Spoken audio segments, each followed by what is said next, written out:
She started out as a receptionist in the TV business. She retires now as one of the most respected executives in broadcasting. Barb Williams joins me next on Brio TV, the podcast.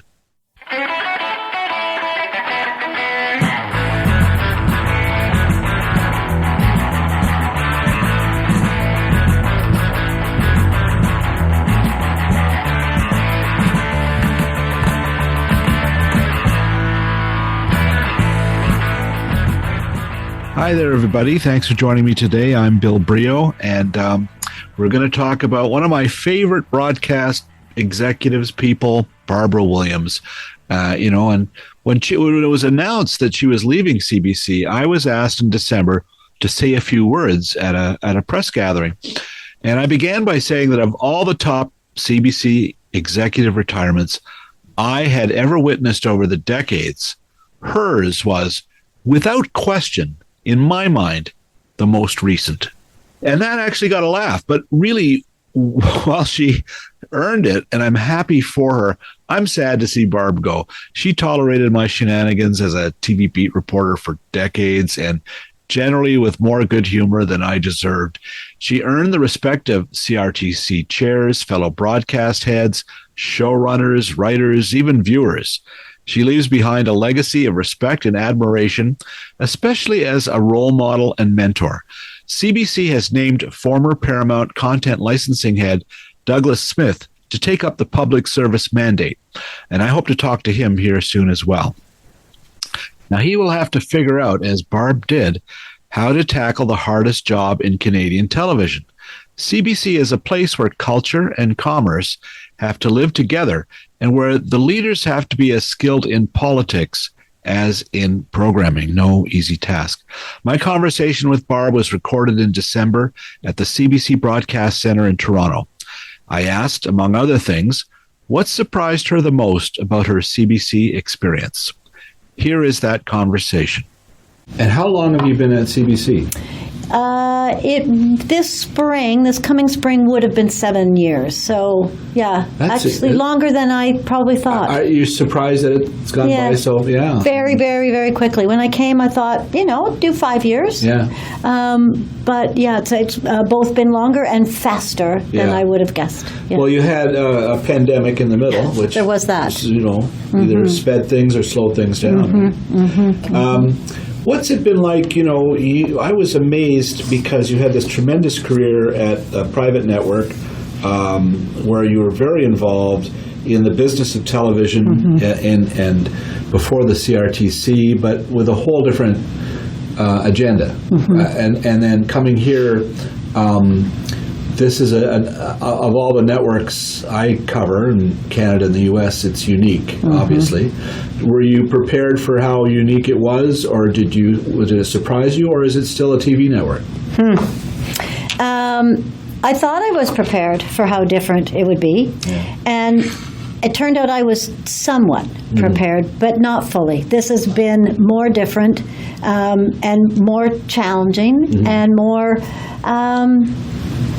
I don't know, I was going to say more important. That's not true, but really important in its own way, and that has been a fuller, richer, and challenging experience than I probably really understood. So, Richard, there's consequences beyond just television here, yes, right? Yes. I loved the business of television, as you called it. Yes. It was a very exciting place to be, and you were on the edge of success sort of all the time, and LA and that whole game was a real rush, and it was you were playing with big dollars and big bottom lines and big financial expectations. This is very different. There are equally big and important expectations here and outcomes and what success means here, but it's all very different than it was. So it was a big adjustment. You played it at Global, like Sinatra at the Sands, right? Like you knew how this thing worked. You walked in there and you kicked ass. I just think here, different set of cards you're dealt, right? Completely. What was it that you learned from this experience that was unique that you really value? There's a number of things. I would say that I was so struck so early on by what everyone is aligned with here, which is genuinely, in every single person here, I think, a passion and a belief in the importance and the power of public broadcasting. Other places I worked had an equally passionate alignment, but it was about EBITDA. And those are very, very different things to align an organization around. It was about which? I'm sorry? EBITDA. It was about bottom line. It was about profit in my old world. Right. And that's a very aligning focus Yeah. for an organization. Yeah. But to be focused and aligned around public value, around public worth, is a very, very different thing to get an organization to all work together towards an understanding of what that could be, what that needs to be. It was a very different leadership challenge than what I had in the other organizations. But I remember suggesting to you at some point in the last 7 years that, well, maybe CBC should not have advertising. And you looked at me like I had two heads because you come from the land of television and business, and that is nonsensical because you need revenue. Does that still seem the path for CBC for you, that it needs to have a foot in the ad world as well? Yes, and for two reasons, I think, Bill. One, for sure, the hundreds of millions of dollars that we make from our advertising revenue to CBC Radio Canada as a whole is critically important to what we're able to do then. And without that revenue, we would be significantly compromised in our output. So until and unless someone's prepared to really replace that for us, we need to keep earning that money. But secondly, the Canadian industry is made up of advertisers and broadcasters and producers and all those segments, and the economy of it all depends on advertisers being able to advertise to Canadian audiences, and it's a very we all work together to have a robust and successful industry. We need to have it. So the advertisers want to be in that environment. Sure, they do. For the Olympics and for all kinds of things. Absolutely, it drives their business as well as drives ours. Yeah, it does seem It does seem like, why would you leave that money on the table, right? Because it as you say, even PBS, when you watch the American Revolution, it's still brought to you by 6 or 7 different things. Right. Some of them are viewers like you, but some of them aren't. And so I think it's a bit of a cheat for them to say they're lily white. Yeah, that's true. And I think it's also important to remember that if we didn't have advertising, where would those advertising dollars go? Right. I think our experience here, as we've watched the advertising market decline significantly in Canada over the last number of years, is where those dollars all go is to the American streamers. Right. They don't go to my colleague down. No, they're not. They're not. So it's a bit of a false view to think, well, if CBC wasn't taking those ad dollars out of the system, the other Canadian players would be able to pick up on that. There is no evidence to suggest that. All of the data says any revenue we didn't take is just all going to flow south to the American streamers. Or TikTok or whatever, exactly. YouTube or whatever. Yeah, exactly. Does it make your head spin, the news this week with Netflix and Paramount and the HBO Warner's Discovery? I mean, Barb, $102 billion. I remember how shocked everybody was 10 years ago, 12 years ago, when Rogers paid $5.2 billion for NHL rights for 12 years. That seemed ludicrous, that they would never get it back. Musk has that in his pocket right now, right? I mean, does it frighten you, these kinds of things that are happening? It looks like either a lot of dominoes are going to fall here, or staying our heads will prevail, It is remarkable to watch that bid and then the second bid come in, and who knows where that's all going to land at the end of the day, and what will be that total dollar spent by the winner in the end. I guess I come back to, I really believe that there is important value in having a Canadian media industry that is Canadian-owned, that is Canadian-supported, that profiles Canadian storytellers and supports a Canadian creative, community. Put Canada in front of all those words that are the pieces of a successful media industry, and I think we need to work very hard to keep protecting that can exist here. And so my fear about this next round of big deals or consolidations or however it all plays out is they want to spend all that money. That's up to them. That's their pockets, right? I watch for what's going to be the risk to it taking over other pieces of the Canadian industry and eating away at our independence here and at our ability to have a robust industry here. So that's what worries me about it, is a continuing sort of pressure on all the content that flows into this country and all the dollars that are behind it, and the pull on audiences to continue to spend their entertainment and news time in those other places makes it increasingly hard for the Canadian players to stand strong, and that's what worries me about it. We'll be back with Barb Williams in just a moment.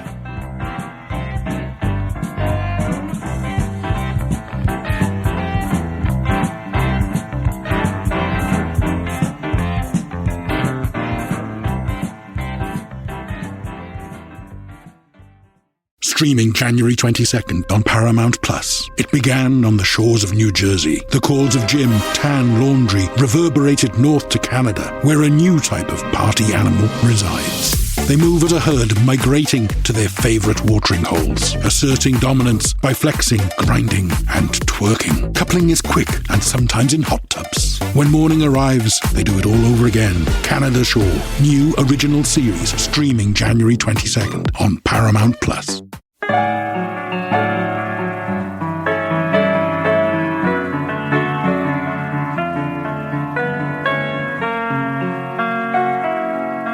And now more with Barb Williams. Do you think, this is off topic a bit, but have audiences become too cozy with this idea of everything on demand? It's like we waited all year for season 2 of The Man on the Inside with Ted Danson. Right. And then you watch it in a weekend because you can. And then it's, okay, I've seen that. Do we have Paramount still? Okay, let's watch Landman. Right. What is this once a week thing? How dare they? But is this maybe, are just audiences become so revved up on the speed of content that it's not really a practical thing for broadcasters or for streamers even to keep up? I mean, the audience's appetite is insatiable, it seems. Yeah. And although we all talk about how there's just this incredible amount of programming everywhere and how could it all ever be watched, and there's just so much, nonetheless, audiences continue to find it and sort of demand it, to your point. I think it's really hard to ever go back. We have now trained audiences to expect whatever they want, whenever they want it, and lots of it. And I think it'll be very, very hard to ever go back on that. And they don't seem to mind if there's little ads in it all over the place too now, right? Well, certainly I think what all the streamers have proven, and certainly we have on GEM, is that there is a piece of your audience that is willing to pay extra to not have ads, and there's a piece of your audience that has no problem with some ads along the way and keep it cheaper for me or keep it free for me. And I think we've all learned that offering both those options is important for audiences today. For sure. In prepping for this, I watched 4 episodes of Still Standing for this season with Johnny, and really enjoyed it. And I just thought, wow, what a unique opportunity this past 11th season of that show, because this is the elbows up time in Canada. We want to tell Canadian stories, and we want to look at places where they're impacted by all kinds of social border pressures. So they go to St. Thomas, where they used to make GMs, and Acton, where they used to have the old Hyde House. People are hurting, but they're pivoting, and they're trying to come up with the new. But you must be proud of a show like that's something that really speaks to Canadian stories and where we're at today, right? Absolutely. Those are the the gems, no pun intended here, of CBC, I think. The willingness and the opportunity for us to be able to support a show like that over a decade. And as the times changed in Canada, the show kept changing with it and finding more and more communities and going into farther reaches of the country and going to Indigenous communities and really exploring the diversity of this country in every way. And yet, its root of it is, just as you've said, this idea that there's trouble in that small town. Like, a lot of shows don't start with that as a premise, right? But it goes in and it just explores how that town is turning it around. And those success stories of the resilience of Canadians and the value they put in preserving their communities and the power of that has made that show just a remarkable performer for a long, long time. And in fact, in some ways, I think, sort of as you said, more important now maybe than ever. Yeah. Even Dragon's Den has a bit of that, right? You get to see success. Now, you have this, we're here to talk about Allegiance and Saint-Pierre, and, do you feel you're leaving with a schedule that has a balance of shows that you can be proud of, that you were part of, in terms of the future here? Yeah, I'm very proud of the slate that we currently have, that we're looking forward to coming in the next year, that we have shared with audiences in the past few years. I mean, that work is really owned by Sally Catto and her team, who are an amazing group of content executives, and they deserve all the credit for that. But I think we have really tried to lean into finding other producing voices, other writing voices, other parts of the country to show them off to Canadians that they maybe didn't know about. I mean, that's a lot of what Saint-Pierre is about. How many people really knew what Saint-Pierre-Miquelon was? And yet it's part of our country, it's part of our history. And so it was very fun to go and do a show in a place of Canada that people didn't know about. Very interesting to go to Surrey and do Allegiance, not to Vancouver, or to go to Surrey and do a show there. Yeah, I watched the first episode of the second season. It was fun to see that skyline's not Vancouver. And, no, wait a minute. It actually is specifically Surrey. That's right. It's specifically not Vancouver. Which was kind of cool. Yeah. Because you're right. You do get, Vancouver's beautiful, but, it's overplayed in some ways. In some ways. For sure. Yeah. And it's what the CBC can do. Yeah. It gets to go and find those other places and share them with Canadians. And that's the power of a public broadcaster, I think, to have the opportunity to do that. Orangeville. You need a big show set in Orangeville, so I can just walk down that's right. Well, there should be a basketball show in Orangeville, I think, right? Because there's a high school there, if I recall. We live right close to it, and lacrosse is huge in Orangeville. So, keep pitching, Bill. Keep pitching. Well, speaking of that, CBC, thank God, is a place for Canadians who are making shows to come and try and sell and market. And I'll use my son as an example. Dan works in this, works for Bright North Studios, so he's in on developing things. And, you couldn't have convinced him to find a different career path, Bill. For God's sakes, we're just going to be a lot of heartache. This is crazy. It's a tough thing to sell a television show, whether you're anywhere. But in Canada, the Canadian story part of it is really very narrow doors, right? How do you open them a bit, do you think? Is there things that CBC needs to do? You obviously have gems, so you have different levels of programming and budget, but is this in an era where we want to tell Canadian stories? How do we tell more of them? Well, I think part of it is to expand what we consider to be a television show.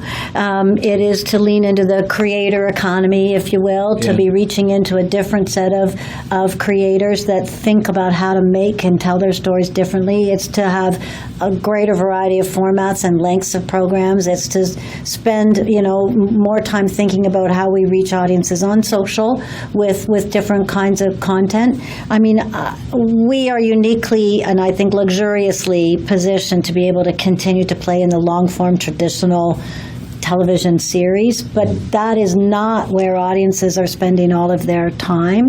And if we are going to be relevant to an increasingly broad set of Canadians who have lots of different ideas about what entertainment should be for them, we have to keep expanding how we tell those stories. So we do a lot more of short form. We do a lot more of vertical video. We do a lot more of content that's designed to be on YouTube. We do a lot greater range of stuff than just what's tons of documentaries. And then we put those documentaries on YouTube because that's where that audience is. We can't be naive about understanding that people are not coming to traditional linear television the way they did. You and I have been saying that for a long time now. It continues to be true. And so we gotta be elsewhere. Yeah, it's not just younger viewers. It's all everyone. Viewers. I can zone out in front of YouTube for hours, finding 5 minutes at a time entertainment. So you do have to look at that, I think, but it's something that every network has to struggle with right now, right? Do you, where do you see CBC in 5 years? That's a great question. I think... And Barb, you would... Once upon a time, I'd say in 10 years or 15. Yeah, but who can even begin to think that far out anymore? If I asked you in 18 months, it would be... Yeah, I was just going to say, 5's a long time. It's a long runway to have a view on. Yeah. I mean, I guess particularly after having been here for as long as I have been, I particularly believe it is critical and likely that the CBC will be a strong and important platform for both news and entertainment 5 years from now. I think Canadians, partly just culturally, as you've talked about, that, we've all been in a bit of a state of mind here this last year of elbows up and what does it mean to be Canadian and how much do we want to support our Canadian businesses and our Canadian culture. I think that growing sentiment bodes well for CBC. I think we have work to do to be really relevant going forward, and 5 years from now I hope we will have accomplished a bunch of things in terms of being physically more places to talk to more Canadians more directly, what we would call proximity, and that happens a lot in news but also in entertainment. I think we have to really respect that our efforts on diversity, and that's probably a piece of my legacy, if one could say that I hope others will see, that I'm proud of. That diversity is, yes, about cultural diversity, it's about ethnicity, it's about language, it's about diversity of thought, it's about diversity of lifestyle. We have to really work at being sure that we're understanding all the complexities and layers of a country as big as ours and as diverse as ours, and be sure we're really giving voice to more and more people more of the time. That's a constant effort. But if we do all that work and we do it well, I think we have a really strong, bright future ahead of us. Actually, I think public broadcasting will continue to be a critical place of true Canadian content, Canadian news, Canadian perspective, and in the midst of all that American flow we talked about earlier, I think what we do here will be increasingly important and valued. Barb will be right back after this message.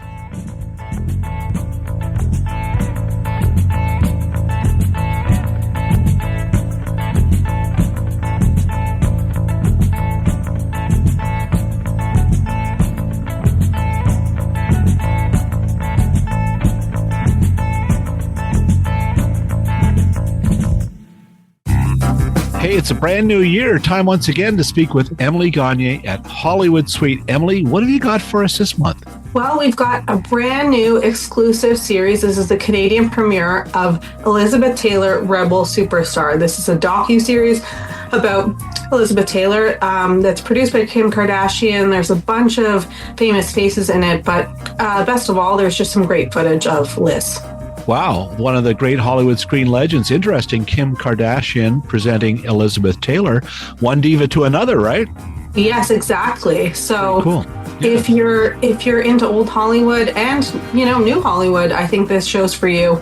But if you're into more like old school movies, we've got some of the best movies of all time. Some of the all-time biggest blockbusters. Yeah, the blockbuster that started it all, Jaws, we finally have it. We also have Jaws 2 if you're into non-blockbusters. Right.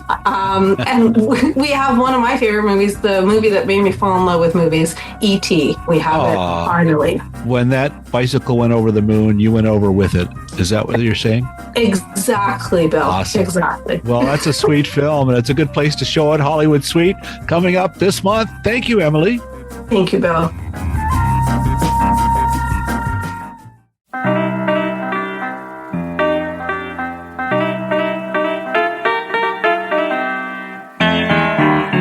And we're back. The news part of it is to me the biggest challenge, because it's not just, every newscast on every platform in Canada does not have the same audience they had 10 years ago or 5 years ago. So it seems to be a tough thing to get through, because you've got this ridiculous, insane story south of the border that chews up everything. Every report, everything you get on your phone, it comes there first. And so you're trying to amplify your message, and it just seems so challenging. I mean, do you just think it's going to get better in 3 years, or is there people are going to? One can hope. I'm asking you an impossible thing. Yes, you are. But it's sort of, to me, I just don't know how you get through. I think, I'm a big believer in the efforts that our news team is undergoing to really rethink how we make news, how we package news, where we put news, and what we expect out of our news offering and our news audiences. Hey, overnights will show you that everybody's newscast, if that sort of old idea, is fading. Right. I don't pay a lot of attention to that. I know that the audience that we have for the National is small on TV, but it's big in tons of other places. So I know the National's reaching 1 million Canadians, 1.5 million Canadians, 2 million Canadians. What other places? A lot of that's on YouTube. Okay. The full show or the segments, and then a lot of it is on some other social platforms, and it's on, it shows up in pieces on the news app, and it shows up everywhere, right? And so I don't panic about, oh my gosh, the overnights are down. I worry about, are we reaching the people on all the places where they are and not expecting them to come to television anymore? In some ways, like late night television, like if you look at the ratings, they're dismal. They're terrible. But there's 12 million people watching Jimmy Kimmel on 5 or 10 minutes at a time. Exactly. You must be very proud of, and I talk to people in the industry. You just seem to have been such a great example for many years, and in terms of empowering young men and women to get in this business. And I know that that's something you take seriously. And talk a bit about that legacy, because I can't recall. I've encountered a lot of people, men and women, and they all have really lovely things to say about you and how they were inspired. So that must mean something to you. It does. It means a lot to me. I think I always have felt that you have a responsibility as a leader to really think about what's the people that are around you that are doing the work, and the people that are coming in behind them, and the opportunity you have as a leader to guide, to mentor, to support, to encourage, to coach, all of that stuff. And at the time that I was starting my career, it's a lot better now. It was a very, very male-dominated world, and so I particularly put my focus on encouraging women to believe that they could have a voice in this industry, and they could have a place, and they could be ambitious about it, and that was okay. In fact, I've tried to encourage ambition in women for years, and I do think I've helped in that front. You're so right. I mean, I'll just speak for myself. Global was a real boys' club, and where did you start? Was it what was your career before? Oh, gosh. You go way back. My very first job in this industry, I was a receptionist at an all-news radio station called CKO Radio. That was the first CKO? CKO Radio. It was an all-news radio station. I was the receptionist at the front desk. That was job number one. Wow. So I've come a long way from there. Oh, my God. And then the first TV job, I worked in the videotape library at CFMT, which was owned by multicultural. That went on to be owned by Rogers ultimately. So at the foot of Spadina there? Foot of Spadina. Yeah. I went into that building every day and moved tapes around on a little cart up to master control. So I've kind of come through the game all the way, and I have seen it evolve from the intense boys club that it was in some places. But you don't do that alone. I mean, at Global, this is all the history of it all. Who cares? But Kathy Dorr, I don't know if that name means anything to you. Absolutely. She came in and she was an American, but a powerful woman who was really prepared to lead in a new way and support a team around her in a new way, and she gave me chances to do things. But on the other end, Michael McMillan, when I worked first at Atlantis and then at Alliance Atlantis, he gave me chances to do things. Like along the way, we all, if we're honest, can point to the people that made it happen for us. I mean, you try to do your best with every opportunity that comes your way, but no one builds a career like this alone. No, I ran into Michael at a book launch, and Sutherland Press was doing this book on one of the TV pioneers here, and we got talking, found out we both collect 16mm film.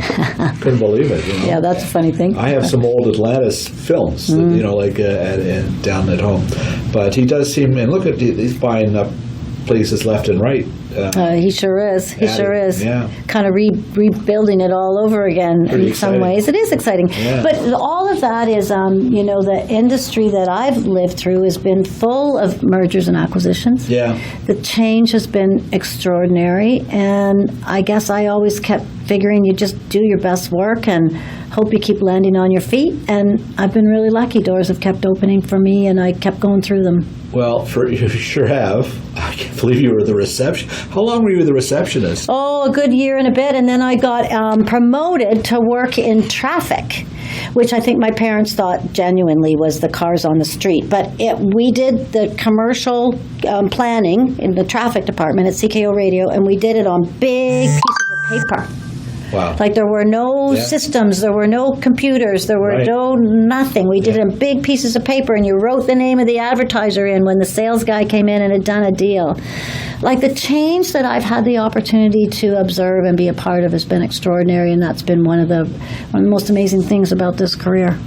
I've been through all these changes in mine. Like I started typing on IBM selectors that are boat anchors now. Yes. And you had to put it in between two lines and hand it to somebody who would typeset it and TV guide, Yep. And I started doing paste up and assembly.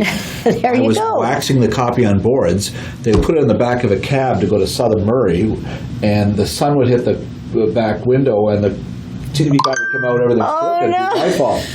So things have crazy, Things have changed. But you must look in terms of reporting on television and getting the word out. I remember writing all these cover stories and even food stories and different things about people working in Canadian television.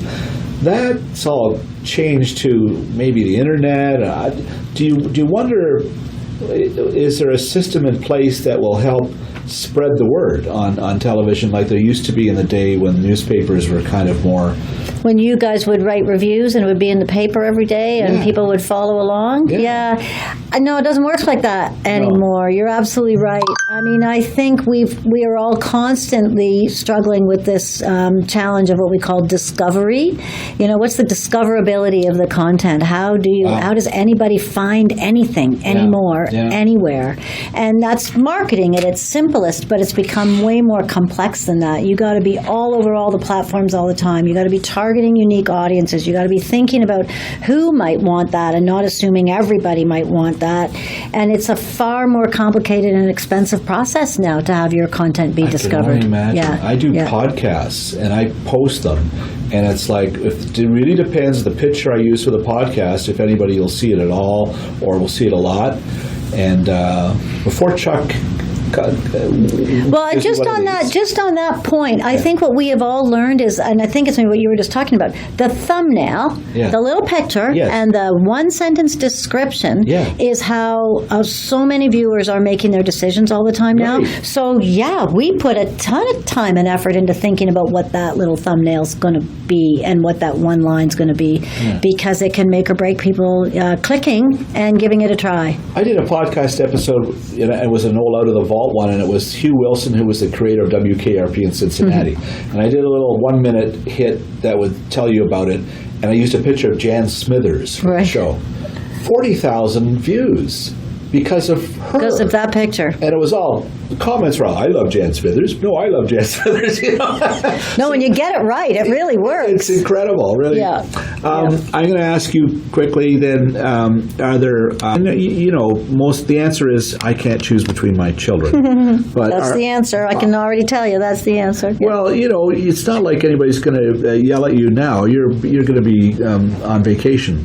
So is there three CBC shows that maybe you think define what this place is and are ones that you're the most proud of, or that you just think point to a success in the future?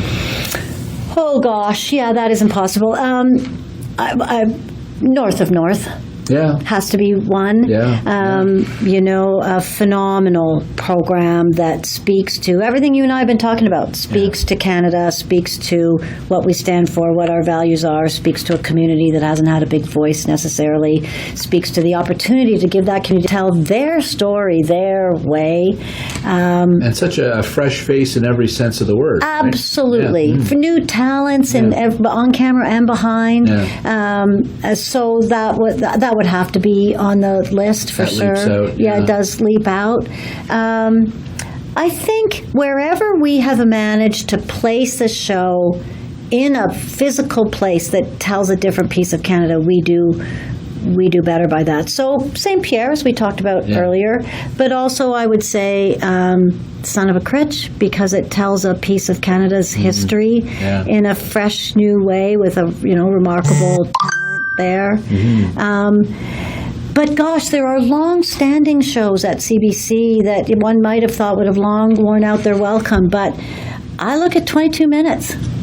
And boy, do we need that show now? Do we need that? No one else does that political satire the way we do, and I think it's critically important. So my love for all of my children is broad. It crosses genres. I mean, you look at the Lilith Fair documentary.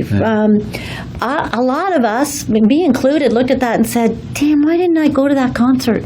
I should have been there. I missed that, but at least the documentary took me there. So I think a lot of what we do is critically important to telling Canada our own stories, and we just need to keep doing it. Well, Son of a Critch, my favorite sitcom, absolutely. And having traveled there and talked to everybody, it affects you as well. Like, it's really kind of a tight set and a sweet place. Have you actually been to St. Pierre? Have you ever? No, I haven't. Well, now you'll have a chance. There you go. I'll have time. What are you going to do? What do you have a plan? Is there a getaway? You're going to do some windsurfing or? Everybody asks me this, and I'm starting to get a little bit nervous that I don't have a good answer. Here's my line about all this. My husband retired a year ago. Oh, perfect. So it's time for me to join the ranks. We are very, very fortunate to have a summer place that we expect to spend a lot of time at. Great. I have very grown and adult children that are still very, very present in my life that I look forward to having a little more flexibility to be with. And a big part of the appeal right now is that I don't have very much of a plan, and I'm willing to kind of live it out, and we'll see. You are. We'll see. Barbara, it's been a pleasure. I'm going to miss you, and but I'm so grateful that you've been so patient with me over the years. Bill, it's been a pleasure. I feel it. You and I have worked together for a very long time. And you, as you said, have been a part of the change of this industry alongside what I've experienced, and And the publicists, the reporters on this business, the tellers of what we're trying to do has been a critical part of Canada's success. So thank you.